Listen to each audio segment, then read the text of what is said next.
Welcome to episode 3. Is freelance editing right for me?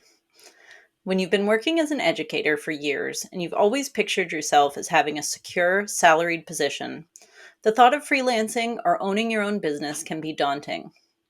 In this episode, I'll break down what it really means to be a freelance academic editor and offer some tips to help you decide whether or not this path is right for you. We'll discuss the skills you need to be a strong editor and some pros and cons of making the shift to freelancing. If you enjoy this episode, please subscribe to the podcast and leave a 5-star review. This helps me share this information with more people, and I appreciate your feedback. Now, let's get to the episode. Welcome to Leaving Academia, Becoming a Freelance Editor, the podcast. I'm your host, Paulina Cossette. In 2019, I was a political science professor who was fed up with the stress and hostility of academia, not to mention the low pay. I left my tenure-track job and went from barely surviving to thriving as a freelance academic editor. Today, I own Acadia Editing Services, an editing and coaching business that brings in 6 figures a year. In this podcast, I'll discuss the challenges of academia, what academic editing involves, and what life as a freelancer looks like. If you're willing to jump outside your comfort zone, it is possible to find joy, true flexibility, and a profitable and rewarding career as an academic editor. Thanks for listening. When you think about beginning freelance editing or starting an editing business, you may feel a bit unsure about whether or not you have what it takes to be an entrepreneur. Believe me, I understand.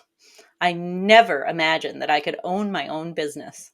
That always seemed like a ridiculously complex task that was for people with a much higher tolerance for risk than I had. But the reality of freelancing, and even starting an editing business, is that it's really not that complicated. In fact, if you've ever been an adjunct or part-time professor, then you were not that different from a freelancer. The biggest challenge, of course, is that when you do contract work, your employer doesn't pay for health insurance or other benefits, and they don't contribute to your taxes. We'll talk about this more later. But the nuts and bolts of operating as a freelancer are fairly straightforward, and there are lots of other benefits to it.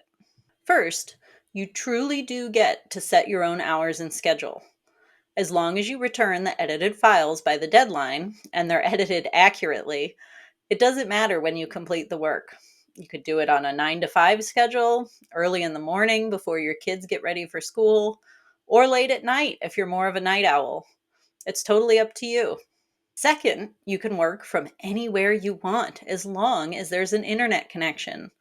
I know that many academics, including me, have found that academia can be really tough because you're forced to live where the job market places you.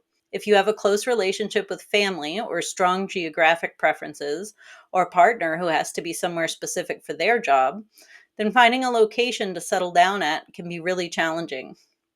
But when you're a freelance editor, you're no longer restricted by your location. You also have no commute. You can save on gas, not to mention time and stress. You can take your family on a long summer vacation and work from there.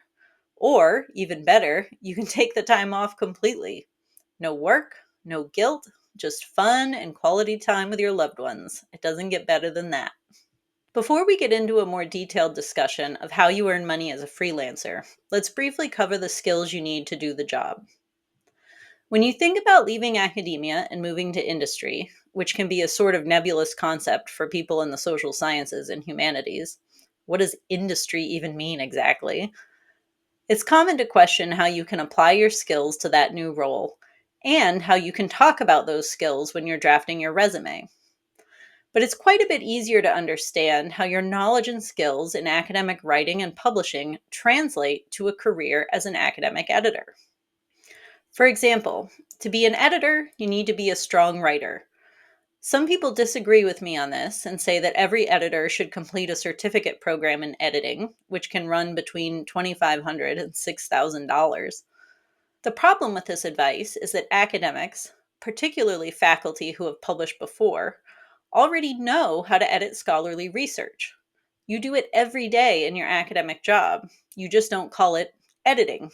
Instead, you say that you supervise student research, grade papers, or co-author articles.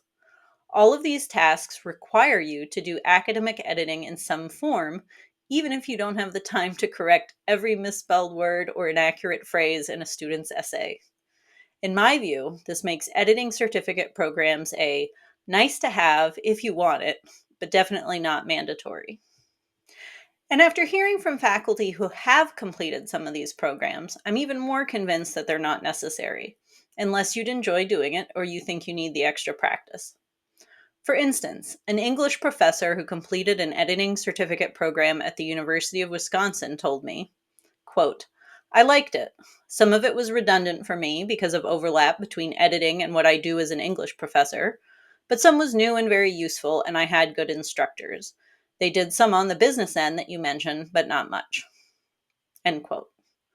So when I'm addressing people with graduate level training, which is the group I primarily work with in my course, Becoming an Academic Editor, in general, I think it's safe to say that if you understand how to construct a clear sentence and convey an argument, and you're familiar with the structure and style of scholarly writing, then you are usually also able to evaluate those qualities in someone else's writing as an academic editor.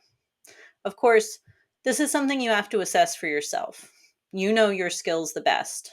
So as you consider moving forward, think honestly about how strong your writing skills are and whether or not you'd make a talented editor. If you plan to go into copy editing, however, you do need to have an eagle eye. If you're not good at spotting errors in the text, then copy editing is not for you. You also need knowledge of correct grammar and punctuation. But if you need to brush up on this, there are many resources, from books to the editing certificate programs I just mentioned, where you can get a refresher before you start taking on editing work. If you prefer to do developmental editing or become a writing coach, then your proofreading skills are less important. In these cases, you have to be able to assess a document and give feedback to the author on how they can improve the chances of being published. Next, while it's possible to carve out a niche for yourself in a particular field, say business, chemistry, or history, it's not mandatory that you only edit documents in your subfield that you specialized in your graduate program. For example, I'm trained as a political scientist and I specialized in US politics. But I edit all kinds of research, primarily focusing in the social sciences, humanities, and education.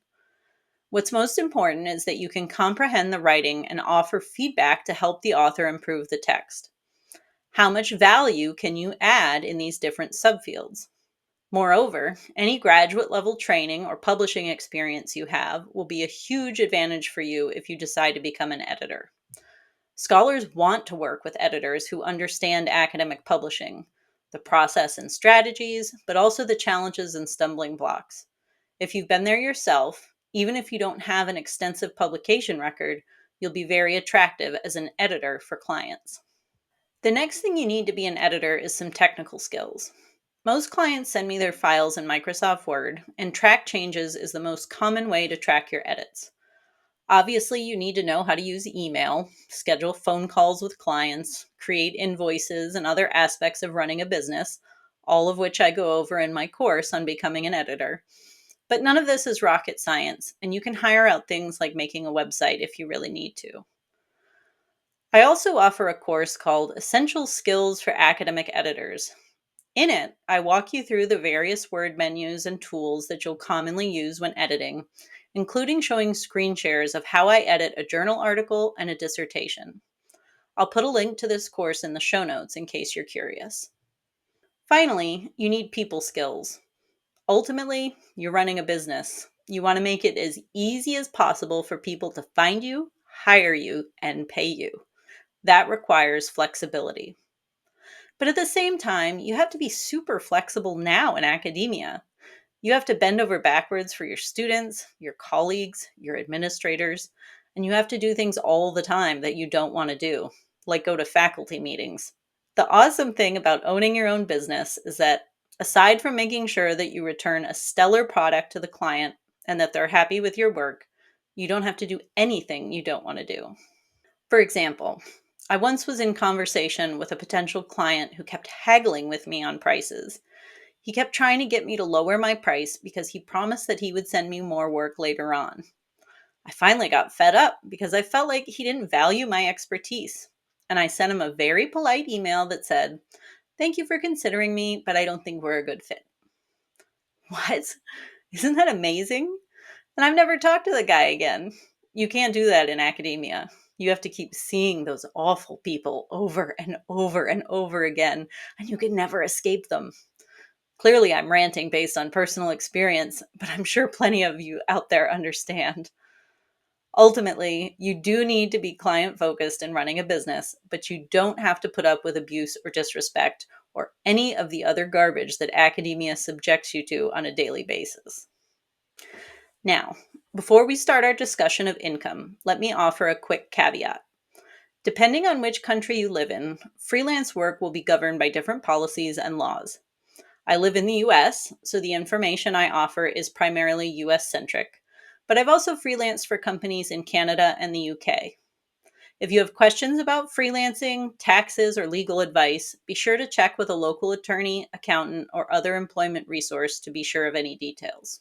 With that said, when you're hired as a freelancer, you essentially become a contract worker with the company that employs you. As we said earlier, that means that there are no health insurance or retirement benefits, and you have to estimate and pay your own taxes. This might sound difficult, but a good accountant will do your family's taxes for as little as $200 or $300. In my opinion, it's well worth the expense to save a significant amount of time, which you can then spend doing more editing projects. As a side note here, I'll also mention that forming an LLC is not mandatory. You should consult an accountant or attorney for guidance on your specific situation, but I know that many editors do not create an LLC, especially when they're first starting out. When you freelance, there's also no guaranteed annual pay like you'd have in a salaried position, and you're typically paid on a project basis. For example, if you freelance for an academic press, you'll be offered a set amount of money to edit a particular book, and the company will pay you once you've completed the work and they've confirmed that there are no issues, usually within 30 days.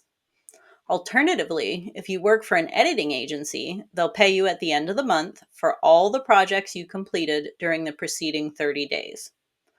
Payments are typically made by mailing you a check or by direct deposit, so getting paid by these employers is quite simple.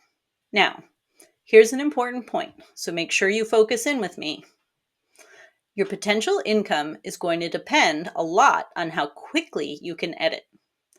Accuracy is always the top priority.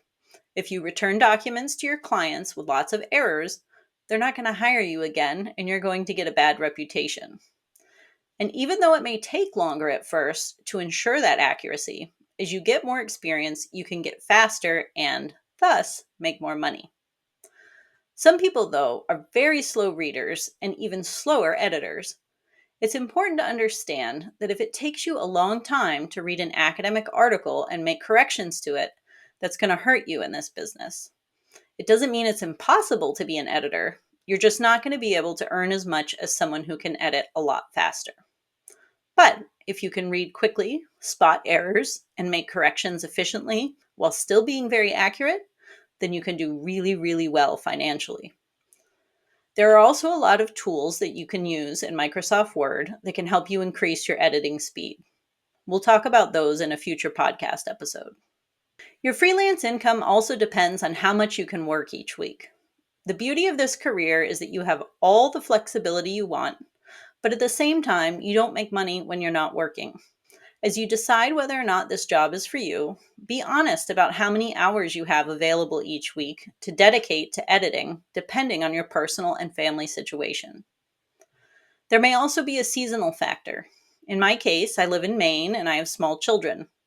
That means that I'd rather spend my summer days outside enjoying the weather with my kids than inside stuck at my desk. But I'm able to make up for this time off by putting in more hours during the winter when it gets dark at 4 p.m. and we're all stuck inside. This system works for me, and you can decide on an arrangement that works for you. Another point I'll add here is that some people physically cannot sit at a computer staring at a Word document for 8 hours a day. So when you think about your availability, remember that even if you have 12 hours a day free to work, your body may not keep up with you on that. So let's zoom out for a minute and consider the pros and cons to help you decide whether or not you want to become a freelance academic editor. First, with editing, it is possible to match or exceed your faculty salary, but you do need to remember that you're either a freelancer or self-employed, so you don't have an employer paying your benefits or payroll taxes or saving for retirement for you. But you do have true flexibility when you're a freelance editor. Everyone always says that academia is flexible. But how is it flexible when you're working 24/7 and feeling guilty whenever you're not working? You don't have that with editing. You make your own schedule. Next, for me, there's way less stress and less overwhelm as an editor than when I was in academia. You don't have to deal with abusive people. If you want to take a week off to go on vacation or just recharge, you can do that, and it can be on your schedule. At the same time, there's going to be a learning curve. It's a new career, but with some help and the right guide, it doesn't have to be too hard. Next, something that's really stressful for a lot of academics is having to live far away from family or in a place you hate. I know that was true for me. You can live wherever you want when you're 100% remote as a freelancer, and I don't see a downside to that. Finally, no faculty meetings. Hooray! And in fact, there are very few meetings in general, aside from occasional calls with clients or with people who are inquiring about hiring you. But when you schedule those and how often you have them is totally up to you. As you consider whether or not freelancing is a good fit for you, remember that it's not as complicated or as scary as it might initially seem. You can start working for an editing agency or publisher while you stay on your full-time job. Even editing 1 or 2 articles, which might take you 5 to 10 hours a week, is totally okay. You get paid by the project or by the month, and you can work with an accountant to file your taxes. Again, check with an attorney or an accountant about creating an LLC, but in my experience, it's not necessary. Finally, and probably most important of all, freelancing lets you live near the people you love and somewhere that you will be happy. That's it for today's episode on what it's like to become a freelancer. Again, I know the change is daunting and overwhelming, but have faith in yourself. You've already done many big, important, and challenging things in your life. Be confident and be brave. Taking the leap will likely benefit your mental health, and you just might discover that you're happier than you ever thought possible. I know I have. See you next week. If you're unhappy in academia and you think you might be a good editor or writing coach, check out my course, Becoming an Academic Editor. This digital course is paired with a 12-week group coaching program to support you through your decision to leave academia or not, and to start building a profitable and rewarding academic editing business. Learn more by going to acadiaediting.com/become an editor. Thanks again for listening. I'll see you next time.